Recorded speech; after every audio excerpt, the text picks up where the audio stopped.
ஏசிய மாட்டேங்க சொல்லிக்கிட்டே இருக்கேன், காது கொடுத்து கேட்க மாட்டீங்களே. ஏமாக்கா நானும் உங்க அண்ணி கிட்ட சொல்லிக்கிட்டே இருக்கேன், நாளைக்கு மாட்டுவோம் பிறகு மாட்டுவோம் சொல்லிக்கிட்டே இருக்கேன். ஏசி மாட்டாதனால என்னால நல்லாவே தூங்கவே முடியல. எப்பயும் நான் 10 மணிக்கு மேலதான் எந்திரிப்பேன். ஆனா இப்ப பாருங்க 7 மணிக்கே எந்திரிச்சிட்டேன். கொஞ்சம் அட்ஜஸ்ட் பண்ணிக்க மக்கா. உன் அண்ணன் சம்பள பணம் வாங்கின உடனே ஏசிய மாட்டிடுவான். சரிம்மா சரி. உன் மருமக காலையில என்ன சாப்பாடு செஞ்சிருக்கா? வெள்ளத்துல எந்திரிச்சனால வயிறு கப கப கபன்னு பசிக்குதுமா. ஆமா, அவ என்னைக்கு வெள்ளத்துல எந்திரிச்சிருக்கா? நீனாவது 7 மணிக்கு மேல எந்திரிச்சிருக்க. அவ எந்திரிக்கிறதுக்கு 12 மணிக்கு மேல ஆகும். 12 மணிக்கு மேலயா? என்னமா சொல்ற? அப்ப காலை சாப்பாடு? பல நாட்களா நான் காலை சாப்பிடுறதே இல்லடி. ஏதோ பச்சை தண்ணியை குடிச்சிட்டு பேத்திக்கிட்டு கிடக்கேன். அம்மா நீ என்னமா இப்படி இருக்க? ஊர் உலகத்துல எல்லாம் போய் பாரு, மருமகளை மாமியார் என்னமா அடக்கி ஆண்டுகிட்டு இருக்காங்கன்னு நீ என்னமோ இங்க அடங்கி போய்கிட்டு இருக்க. பாட்டி மீனா, ஊர் உலகத்துல எல்லாம் மாமியார் சொல்றத அடங்கி ஒடுங்கி கேட்பாள்கடி. ஆனா எனக்கு வாச்ச மருமகளோ ஆத்தா தாத்தா தாத்தா அடங்கா பிடாரியல்ல நான் கல்யாணம் முடிச்சு கூட்டிட்டு வந்திருக்கேன். எம்மா ஆடுகாலி பிடாரியோ அடங்கா பிடாரியோ நீ நம்ம அடக்கி ஆளணும். அதை விட்டுவிட்டு இப்படி பேசுற? ஊர் உலகத்துல எல்லாம் மாமியார் சொல்றதான வேத வாக்கா எடுத்து எல்லா மருமகளும் செஞ்சுக்கிட்டு இருக்காங்க. ஆனா இந்த வீட்ல மட்டும்தான் விதிவிலக்கா மருமகள் சொல்றத மாமியார் கேட்கற மாதிரி இருக்கு. பாட்டி மீனா, எனக்கு என்ன எல்லா வேலையும் இழுத்து போட்டு செய்யணும்னு எனக்கு என்ன தலையெழுத்தா? அவ செய்ய மாட்றாடி. செய்ய மாட்றான்னா அப்படியே விட்டுறது. நம்ம தான் அரட்டி உருட்டி மிரட்டி எல்லா வேலையும் வாங்கணும். நீ சரிப்பட்டு வர மாட்டமா? நீ சரிப்பட்டே வர மாட்டே. எல்லாத்தையும் இனிமே நான் பாத்துக்கிறேன். அம்மா காலையில டிஃபன் உனக்கு என்ன வேணும்னு சொல்லுமா. ஏண்டி மக்கா மீனா, நீ செஞ்சு தர போறியா? நான் எதுக்குமா செய்யணும்? நம்ம வீட்டுக்கு கல்யாணம் முடிச்சு கூட்டிட்டு வந்திருக்கோம்னு ஒருத்தவ சுடிதார்காரி, அவ எதுக்கு இங்க இருக்கா? அவளை செய்ய சொல்ல போறேன். கேட்டி, அவ வேலையெல்லாம் செய்ய மாட்டாடி. இடுப்பெலும்பே வளையாது. என்னது இடுப்பெலும்பு வளையாதா? வளைய வச்சு காட்டுறேம்மா. இந்த மீனா யாருன்னு அவளுக்கு புரிய வைக்கிறேன். ராதிகா, ராதிகா. மீனா, நீ என்னதான் கூப்பாடு போட்டாலும் அவ எந்திரிச்சு வர மாட்டா. அவ எந்திரிச்சு வர வரைக்கும் நான் விட மாட்டேனே. ராதிகா, ராதிகா. ஏன் நீ காலங்காத்திலே கத்திக்கிட்டு இருக்கீங்க?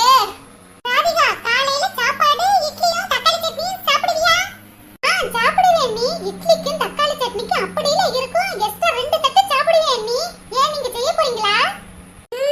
நான் ஒண்ணும் செய்ய போகல, நீ தான் செய்ய போற. நல்ல சுட சுட ஆவி பறக்க மல்லிகைப்பூ மாதிரி இட்லியும் நல்ல மிளகா தக்காளி வெங்காயம் நிறைய வச்சு அரைச்ச தக்காளி சட்னியை செஞ்சு கொண்டு வா. போ போ போ போ போ போ. அண்ணி, எப்பயும் காலை சாப்பாடு அத்தை தானே செய்வாங்க. இப்போ எதுக்கு என்னைய செய்ய சொல்றீங்க? இங்க பாரு ராதிகா, எங்க அம்மா செஞ்ச சாப்பாடை என் வாயில வைக்க முடியல. இன்னைக்கு நீ தான் சமைக்கணும். அண்ணி, ஒரு வாரத்துக்கு வந்தே உங்களால வாயில வைக்க முடியலன்னு சொல்லிக்கிட்டு இருக்கீங்க. ஒவ்வொரு நாளும் ஒவ்வொரு நிமிஷமும் அத்தை செய்யற சாப்பாடு தான் சாப்பிட்டுக்கிட்டு இருக்கேன். அப்ப என் நிலைமை எப்படி இருக்குன்னு யோசிச்சு பாருங்க அண்ணி. அதுக்கு தான் ராதிகா சொல்றேன், இன்னைக்கு நீ சம. அண்ணி, அது எனக்கு ஒழுங்கா சமைக்க தெரியாது அண்ணி. இங்க பாரு ராதிகா, எல்லாருக்குமே எல்லாமே தெரியாது. பழக பழக தான் வரும். அதே மாதிரி இன்னைக்கு ஒரு நாள் நீ சம. போக போக நீ நல்லா சமைக்க ஆரம்பிச்சிருவ. என்னது, இன்னைக்கு நான் சமைக்கணுமா? எனக்கு ஒழுங்காவே சமைக்க தெரியாதே. ஊர்ல இருந்து வந்தம்மா, 4 வாய் நல்லா சாப்பிட்டமா, ரெஸ்ட் எடுத்தமா, ஊரை பார்த்து போனமான்னு இருக்காம என்னையில வேலையை விக்கிட்டு இருக்கா. என்னதே வாயை மூடிக்கிட்டு இருக்கீங்க? எனக்கு சமைக்க தெரியாதுன்னு சொல்லுங்க தே. ஆமா, கல்யாணம் முடிச்ச நாள்ல இருந்து சமைக்க தெரியாதுன்னு என்னையவே வேலையை விக்கிட்டு இருக்கீல. இன்னைக்கு எல்லாம் சமைக்க தெரியும். போய் ட்ரை பண்ணி பாரு. எலட்டு மூதேவி நேரம் பார்த்து என்னை பழி வாங்குதே. அதிகா, சீக்கிரமா போய் சமை. எனக்கு வேற வயிறு ரொம்ப கப கபன்னு பசிக்குது. சீக்கிரமா போ. சரி அண்ணி, சரி. நான் எந்த காலத்துல சமைச்சேன்? என்னை போய் சமன்னு சொல்லிக்கிட்டு இருக்காங்களே. இந்த வீட்ல நான் எங்க எப்படி இருந்த ஆளை கொண்டு வந்து அடுப்படியில சமைக்க விட்டு விட்டாலே என் அண்ணிக்காரி. வீட்டுக்கு வந்தா 2 நாள் தங்கி இருந்தமா, நல்லா சாப்பிட்டமா, ஊரை பார்த்து போனமான்னு இல்லாம என்னையில அதிகாரம் பண்ணிக்கிட்டு கிடக்கா. அதை செய்ய இதை செய்யணும். தக்காளி சட்னி தான் வேணுமா? தக்காளி சட்னி ஏன் தேங்காய் சட்னி அரைச்சா திங்க முடியாதா? ஆசைப்பட்டு கேட்டதுக்கப்புறம் உங்க அம்மா எனக்கு என்ன செஞ்சா கொடுத்தாங்க? ஏதோ அவங்களுக்கு பிடிச்ச மாதிரி எனக்கு செஞ்சு கொடுத்தாங்க. அதத்தையே வேண்டா விருப்பா தின்னுக்கிட்டு இருந்தேன். அதே மாதிரி எனக்கு பிடிச்ச மாதிரி நான் சமைச்சிட்டு போறேன். அதை செஞ்சு வச்சா நீ சாப்பிட வேண்டியதானே? அதை செய்ய இதை செய்யணும் அதிகாரம்ல பண்ணிக்கிட்டு கிடக்கா. குட்டிமா, ராதிகா, என்னம்மா அடுப்படியில உனக்கு என்ன வேலை? நீ இந்த சைடுல வரவே மாட்டியே. வாயா தொப்பி மண்டையா, இவ்வளவு நேரம் நீத்தி எழுத்து நல்லா தூங்கி எந்திரிச்சு இப்பதான் வாரியா? ஏன் செல்ல குட்டி காலங்காத்தாலேயே கோவமா இருக்க? எல்லாத்துக்கும் உன் தங்கச்சிக்காரி தான் காரணம். ஏன் தங்கச்சிக்காரியா? அவ என்ன சொன்னா? அவளுக்கு மல்லிகைப்பூ மாதிரி இட்லியும் கார சட்னியும் வேணுமா, என்னையே செஞ்சு தர சொல்லியிருக்கா. என்னது உன்னையே செஞ்சு தர சொன்னால? நீ நல்லாவே சமைக்க மாட்டியே, கேவலமால சமைப்ப. அது அது வந்து நீ கொஞ்சம் சுமாரா தானே சமைப்ப, அதத்தான் சொன்ன செல்லக்குட்டி. இங்க பாருயா, ரொம்ப நேரம் அடுப்படிக்கலையே நின்று என்னால எல்லாம் சமைக்க முடியாது, எனக்கு டயர்ட் ஆயிரும். குட்டி, என் தங்கச்சி உன் சாப்பாட சாப்பிடணும்னு ஆசைப்பட்டுட்டா போல இருக்கு, அதான் உன்னைய சமைக்க சொல்லியிருக்கா. நீ பாரு செல்லக்குட்டி, உன்னால முடிஞ்ச வேலைய பாரு, செய்ய முடியாத வேலையை என்கிட்ட கொடு, நான் செஞ்சு தரேன். நீ என் தங்கச்சி கேக்குறதெல்லாம் செஞ்சு கொடுத்தா உனக்கு தானே நல்ல பேரு வரும். 4 இடத்துல போய் சொல்லுவா, என் நாத்தனாரு ரொம்ப நல்லவ வல்லவ நாளும் தெரிஞ்சவ, எனக்கு தேவையானதெல்லாம் அவ செஞ்சு கொடுப்பான்னு உன்னைய பத்தி தானே பெருமையா பேசுவா. சரி சரி, இட்லியை ஊத்தி வச்சிட்டே. உங்க தங்கச்சி தக்காளி சட்னி கேட்டா வெங்காயத்தை உரிச்சு தாங்க. சரி செல்லக்குட்டி, இந்த 5 நிமிஷத்துல உரிச்சு தரேன். எப்ப எப்ப எப்ப எப்ப மாவு ஊத்தி வச்சது இன்னும் ஆவியும் வரல, வேகமும் இல்ல, என்னதான் செய்யறதோ போ. என்னது வேலையெல்லாம் ஆயிருச்சா? அது ஆயிக்கிட்டே இருக்க நீ. அண்ணே, அடுப்படிக்கு உனக்கு என்னன்னு இங்க வேலை? அது ஒண்ணே இல்ல மீனா, தண்ணி குடிக்க வந்தேன். தண்ணி குடிக்க வந்தேன்னு சொல்லிட்டு வெங்காயத்தை எதுக்கு நோண்டிக்கிட்டு கிடக்க? ஐயோ, என்னத்த சொல்லி சமாளிக்கிறது, நோண்டி நோண்டி கேள்வி கேக்குறாளே. ராதிகா, சாப்பாடு ரெடி ஆயிருச்சா? அண்ணி, அது அது இட்லியை ஊத்தி வச்சிருக்கேன் நீ, ஆனா ஆவியே வர மாட்டேங்குது. இட்லி சட்டி சரியில்லை போல இருக்கு. ராதிகா, உனக்கு மூளை இருக்கா என்ன? ஆண்டவே உனக்கு மூளைக்கு பதிலா களிமண்ணை வச்சு அனுப்பி விட்டுட்டாரா? ஏன் நீ அப்படி சொல்றீங்க? கேட்டி, தண்ணி ஊத்துனியா? ஊத்துனேனே. மாவு ஊத்துனியா? ஊத்திட்டேன் நீ. அடுப்ப பத்த வச்சியாடி? அண்ணி, அது பத்த வைக்கல நீ. கூமுட்ட அடுப்ப பத்த வச்சதானே இட்லி வேகும் ஆவியும் வரும். அடிச்சி, என் பொண்டாட்டி இவ்வளவு மக்கா இருப்பான்னு நான் எதிர்பார்க்கவே இல்லையே. சாரி அண்ணி, நான் அடுப்ப பத்த வைக்க மறந்துட்டேன். இந்த அடுப்ப பத்த வைக்கிறேன் அண்ணி. சரி, நான் நிறைய வெங்காயமும் தக்காளியும் போட்டு கார சட்னி அரைக்க சொன்னேனே, அரைச்சியா என்ன? இந்த தங்கச்சி இப்பதான் வெங்காயத்தை உரிச்சுக்கிட்டு இருக்கேன். என்னது, வெங்காயத்தை நீ உரிக்கிறியா?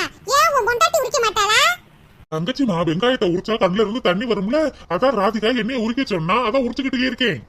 இங்க பாருண்ணே, வெங்காயத்தை உரிச்சா கண்ணுல இருந்தா தண்ணி வரும், இல்ல வாயில இருந்தா வரும். புதுசா உரிக்கிற மாதிரி சீலை போட்டுக்கிட்டு இருக்கா உன் பொண்டாட்டி. உன் பொண்டாட்டியே உரிக்கட்டும். சரிம்மா தங்கச்சி, சரி.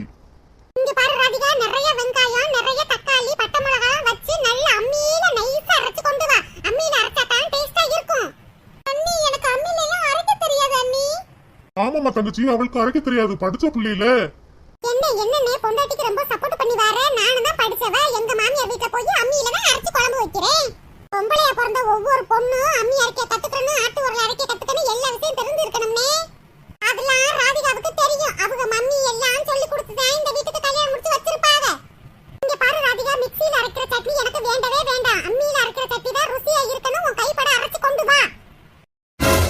என் தங்கச்சி நல்லா இருக்கிற குடும்பத்தை கும்மி அடிச்சுட்டு போய்வாவோல இருக்கே. என் பொண்டாட்டிக்கு மட்டும் கோபம் வந்தா போதும், ஒரு வேலையும் செய்யாம அவ அம்மாக்காரி வீட்டுக்கு ஓடிடுவாளே. அப்புறம் நான் தான் என் மாமியார் வீட்டுக்கு போய் வாமா மின்னல்னு நான் தான் கெஞ்சணும். இங்க பாருங்க, உன் பொண்டாட்டிட்ட சொல்லி வச்சிரு, மிக்ஸில யூஸ் பண்ண கூடாது. மிக்ஸில அரைச்சா டேஸ்டே வராது. அம்மியில தான் இனிமே அரைச்சு குழம்பு வைக்கணும். எல்லாத்துக்கும் அம்மி தான் யூஸ் பண்ணணும். கேட்டி, சுடிதார் காரி காது கேக்குதா என்ன? இனிமே மிக்ஸி ஓடுற சவுண்ட் கேட்டுச்சு அம்படுதே, மிக்ஸியை தூக்கி போட்டு ஒரே ஓட. யார் வீட்டு மிக்ஸியை யாரு உடைக்கிறது? இல்ல குட்டி, ராது பேசக்கூடாதுமா. சும்மா கடையா தொப்பி மண்டையா. இங்க பாரு ராதிகா, தக்காளி சட்னி உன் மூஞ்சி கலருக்கு வரணும். அவ்வளவு நைஸாவும் டேஸ்டாவும் அரைச்சு கொண்டு வா. சரிம்மா தங்கச்சி, நீ போய் ரெஸ்ட் எடு, ராதிகா செஞ்சு கொண்டு வருவா. சீக்கிரம் எவ்வளவு நேரம் சாப்பிடாம இருக்கிறது? செல்லக்குட்டி, ராதிகா சீக்கிரமா போய் தக்காளி சட்னி செஞ்சு கொடுமா, இல்லைன்னா திரும்பி என் தங்கச்சி வந்துட போறா. எப்பா, என்ன அடி அடிச்சு போட்டா? யோ தொப்பி மண்டையா, உன் தங்கச்சி அதான் என் நாத்தனார அடிக்க முடியல, அதுக்கு பதிலா தான் உன்னையே அடிச்சேன். என் தங்கச்சி தக்காளி சட்னி கேட்டதுக்கு என்னைய போட்டு இந்த அடி அடிச்சு விட்டாலே, நான் யாருக்கிட்டையும் பேச முடியும்? நான் அங்கிட்டு பேசுவேனா இங்கிட்டு பேசுவேனா, மத்தால மாதிரி அடி வாங்கிக்கிட்டு கிடைக்கேன். தக்காளி சட்னியா வேணும்? தக்காளி சட்னி அதுவும் என் கையால அம்மியில அரைச்சா வேணும். என்ன இங்க சத்தம்? அண்ணி, அது கை தெரியாம பாத்திரம் கீழே விழுந்துருச்சு அண்ணி, அதுதான், வேற ஒண்ணும் இல்ல. ஏனதான் சமைச்சா இப்படித்தான், கவனத்தெல்லாம் சமையல் மேல கொண்டு வை, அப்பதான் சாப்பாடு நல்லா இருக்கும். சரி அண்ணி, இன்னும் 5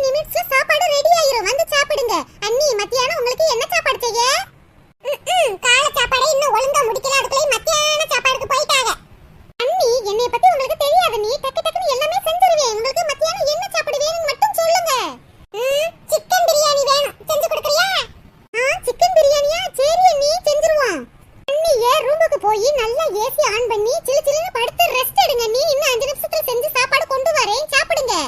நல்லா புசு புசுன்னு இட்லியையும் தக்காளி சட்னியை சாப்பிட்டுட்டு ரெஸ்ட் எடுங்க நீ. மத்தியானத்துக்கு சிக்கன் பிரியாணி செஞ்சுட்டு உங்களை கூப்பிடுறேன். நல்ல லெக் பீஸோட பிரியாணி செஞ்சு கொடுத்ததையும் அதையும் ஃபுல் கட்டு கட்டிட்டு சாயந்தரமா ஒரு 5 மணி போல பஸ் ஏறி உங்க ஊருக்கு போயிருங்களா நீ? இவன் நல்லவளா கெட்டவளா? சிக்கன் பிரியாணி செஞ்சு கொடுக்கறப்ப நல்லவளா தெரியறா, ஆனா பஸ் ஏறி போன்னு சொல்றப்ப கெட்டவளா தெரியறா. இங்க பாரு ராதிகா, நான் கிடைக்கிறத தின்னுபிட்டு பஸ் ஏறி போறதுக்குலாம் நான் இங்க வரல. இங்கேயே ஒரு மாசம் தங்கி இருந்து நல்லா தின்னு தீத்துட்டு தான் போலாம்னு இருக்கேன். அடேங்கப்பா, என் தங்கச்சி ஒரு முடிவோட தான் இங்க வந்திருக்கா போல இருக்கு. இனிமே இந்த வீட்டுல என்னென்ன பூகம்பம் வெடிக்க போகுதோ தெரியலையே ஆண்டவா.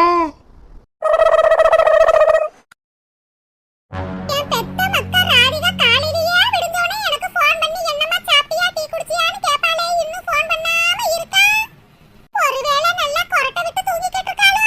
ஒரு ஃபோனை போட்டு என்ன ஏதுன்னு கேப்போம்.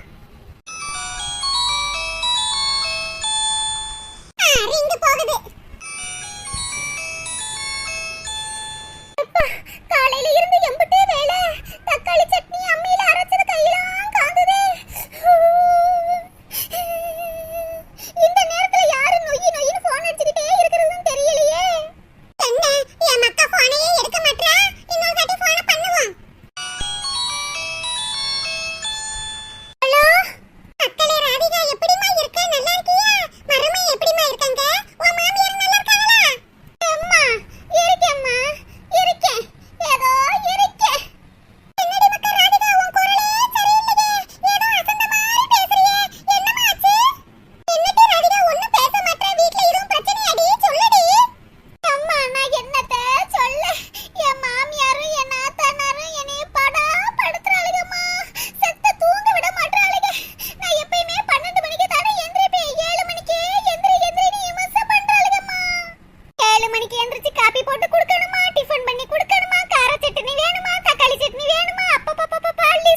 என்ன நடந்தாலும் ஏது நடந்தாலும் நான் தாமா பாக்கணும். என்னைய பெருசா நானே கேட்டி என் மருமக என்னை கொடுமைப்படுத்தினாதானடி கொடுமைப்படுத்துறான்னு சொல்ல முடியும். என்னைய பெத்த தாய் மாதிரி பாத்துக்கிறா. சோத்த போட்டுட்டு வந்து கையில குடுக்குறா. குளிக்கிறதுக்கு சுடு தண்ணி போட்டு வைக்கிறா. மாத்திரை மருந்து வாங்கி கொடுக்குறா. என்னைய மகாராணி மாதிரி தானே பாத்துக்கிறா.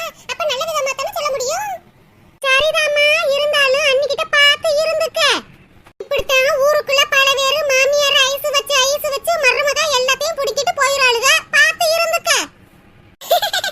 ராதிகா, என்ன ஏமாத்துறதுக்கு என்கிட்ட என்ன மக்கா இருக்கு? அம்மா, அதான் கழுத்துல 5 பவுன் செயின் போட்டிருக்கலம்மா. இப்ப விக்கிற ரேட்டுக்கு 2-3 லட்சம் போகுமா? ஏட்டி சும்மா இருட்டி. என் மருமக ஒண்ணு அப்படிலாம் கிடையாது. ராதிகா, உனக்கு ஒண்ணு தெரியுமாடி? அடுத்த மாசம் உங்க அண்ணன் விட்டு சம்பளம் வரவும் எனக்கு 2 வளையல் வாங்கி தரேன்னு சொல்லிருக்கா. கையை மொட்டட்டின்னு இருக்கு. வாங்கி போடுங்க தே. உங்களோட இருக்கிறவங்க எல்லாம் நல்ல பளபளன்னு இருக்காங்க. கையை போட்டுக்கிட்டு நீங்க மட்டும் ஏட்டி இப்படி இருக்கீன்னு சொல்லி எனக்கு வாங்கி தர போறாடி எனக்கு. சோழியும் குடும்பி சும்மா ஆடாதுமா. அம்மா, அண்ணி கிரிமினலான ஆளுமா. நகரத்து விக்கிற விலைக்கு அவங்களுக்கு தங்க வளையல் வாங்கினா நீ ஏதாச்சும் கிளிப்பியில அதான் ஐடியா பண்ணி உனக்காக வாங்குறேன்னு சொல்லி உனக்கு வாங்கி கொடுக்குறாங்க. நீ அந்த தங்க வளையல 1 மாசம் கூட போட முடியாதுமா. புடிக்கிருவா அன்னிக்காரி. எத்தி, உங்க கையில வளைவி போட்டதை விட என் கைக்கு வளைவி போடுறதா ரொம்ப நல்லா இருக்கு. நானே போட்டுக்கிறதேன்னு தலையை கழுவிடுவா அண்ணி. அப்புறம் நீனும் அன்னிக்காரியவே போட்டுக்கிற சொல்லிடுவ. அன்னிக்கு வளையலுக்கு வளையல் ஆச்சு. உன்னை மண்டைய கழுவி உங்ககிட்ட நல்ல பேர் எடுத்த மாதிரியும் ஆச்சு. யாட்டி ராதிகா, எப்ப பார்த்தாலும் அன்னிக்கறி ஏண்டி குறை சொல்லிக்கிட்டு இருக்க? அன்னிக்கறி நல்லவ தாண்டி. அப்படியே அவளுக்கு வளையல் வேணும் சொன்னா வாங்கி போட்டுக்கிட்ட போட்டுட்டு போறாளே. என் மகன் வாங்கி கொடுத்த வளையல் தானே. நான் போட்டா என்ன, என் மருமக போட்டா என்ன டி? போமாங்கிட்டு எப்ப பார்த்தாலும் நீ அன்னிக்கறிக்கு தானே சப்போர்ட் பண்ணுவ. நான் என்ன சொன்னாலும் நீ என் பேச்ச கேட்கவும் மாட்டற, மதிக்கவும் மாட்டற. போமாங்கிட்டு. சரி விட்டுட்டே ராதிகா. வந்ததும் வராததுமா ஏன் டென்ஷன் ஆகிட்டு இருக்க? கொஞ்சம் அமைதியா இரு. நல்ல மாமியாரு நல்ல மருமக 2 பேருக்கு நடுவுல நான் மாட்டிக்கிட்டே முழிக்கிறேன். அம்மா, உன் மருமகளுக்கு இவ்வளவு சப்போர்ட் பண்றியம்மா. ஏன் அந்த தங்க வளையல வாங்கி எனக்கு போட்டு விட்டா என்ன?